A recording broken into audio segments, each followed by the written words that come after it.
Hello बच्चों, क्या हाल है आपके। एग्जाम्पल नंबर 1 देखते हैं। अ tower stands vertically on the ground from A point on the ground. एक टावर है जिसको एक स्टैंड पे खड़ा किया गया है जो बिल्कुल ग्राउंड में है, which is 15 metre away from the foot of the tower.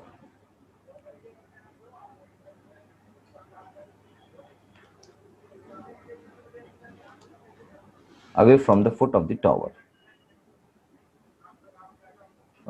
Tower stands vertically on the ground from the point on the ground. अच्छा, एक टावर है जो जिसको एक पॉइंट से, ग्राउंड पे कोई एक पॉइंट है, ये एक पॉइंट है, इससे 15 मीटर की दूरी से, 15 मीटर के डिस्टेंस पे इसको स्टैंड किया गया है ग्राउंड पर ही, away from the foot of the tower. The angle of elevation of the top of the tower is found to be 60 degree. यानी कि जो टावर का टॉप है इससे एक एंगल ऑफ एलिवेशन निकल रहा है जो 60 डिग्री है।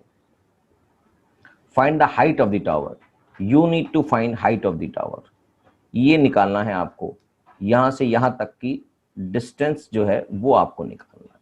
तो बस सिंपल सा क्वेश्चन है, इसको कर देते हैं, समझ लेते हैं क्या कहता है। तो हम इसको एक फिगर में कन्वर्ट कर लेते हैं कि क्या चीज है ये। एग्जाम्पल 1।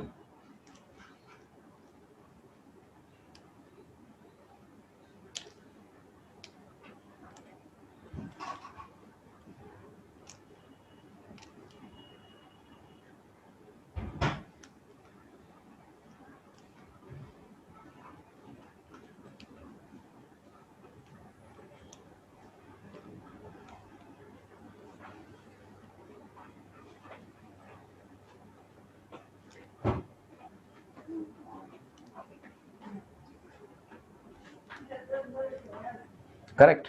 तो हमारे पास ये एक ट्राइंगल है, राइट एंगल ट्राइंगल ही बनेगा क्योंकि टावर बिल्कुल स्ट्रेट खड़ी होती है। यहां से एक पॉइंट है, इस पॉइंट को मैं सी ले लेता हूं एज पर क्वेश्चन, और जहां पर टावर स्टैंड किया उसको बी ले लेता हूं, और टावर की हाइट जो है वो ए पॉइंट तक है, हाईएस्ट पॉइंट, यानी कि टावर की हाइट क्या होगी, ए बी। और एंगल ऑफ एलिवेशन जो है वो क्वेश्चन के हिसाब से 60 डिग्री बन रहा है। और इन दोनों के बीच का जो डिस्टेंस है, इन दोनों के बीच का जो डिस्टेंस है यहां से यहां तक का, वो है 15 मीटर। करेक्ट। तो ये आपके पास डाटा अवेलेबल है, इसके बेसिस पर आपको फाइंड करनी है हाइट ऑफ दिस। तो अगर आप इसको x मान लें, जिसको फाइंड करना है x मानेंगे, तो आपको x फाइंड करना है। You need to find A B और x, जिसको हमने x मान लिया है। क्या आपको समझ में आ रहा है ये बात? बिल्कुल आ रही होगी, समझ में आ गई होगी, अच्छे से समझ में आ गई होगी। तो बस इसको करने के लिए आपके पास क्या क्या डाटा अवेलेबल है उसके बेसिस पर आप निकाल लेंगे। तो आपको ये गिवन है और ये निकालना है। तो ये दोनों कहां पर काम आते हैं, कैसी चीज होती है? तो आपके लिए क्या होगा, परपेंडिकुलर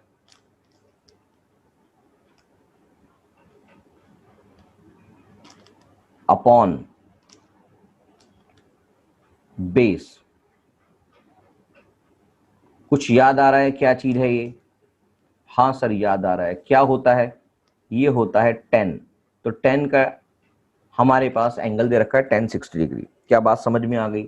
तो परपेंडिकुलर हमारे पास है ए बी, अपॉन में बेस अवेलेबल है C B, equals to 10 60 degree.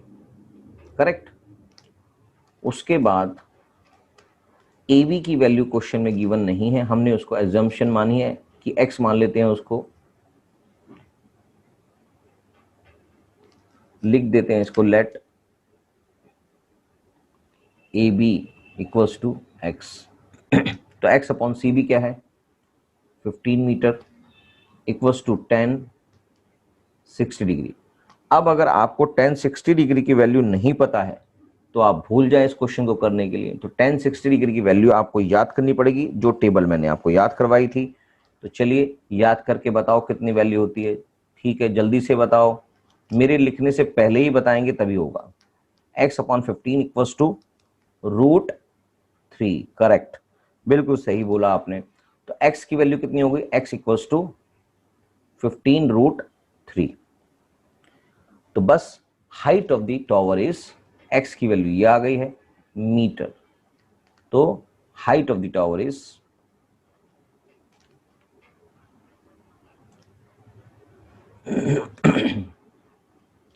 15√3 metre answer. अगर आपको √3 के क्वेश्चन में वैल्यू दे देगा तो आप उसको इससे मल्टीप्लाई करके आंसर लिख देंगे, वरना आपको √3 के अंदर ही आंसर माना सही जाएगा। ठीक है, नेक्स्ट क्वेश्चन करते हैं।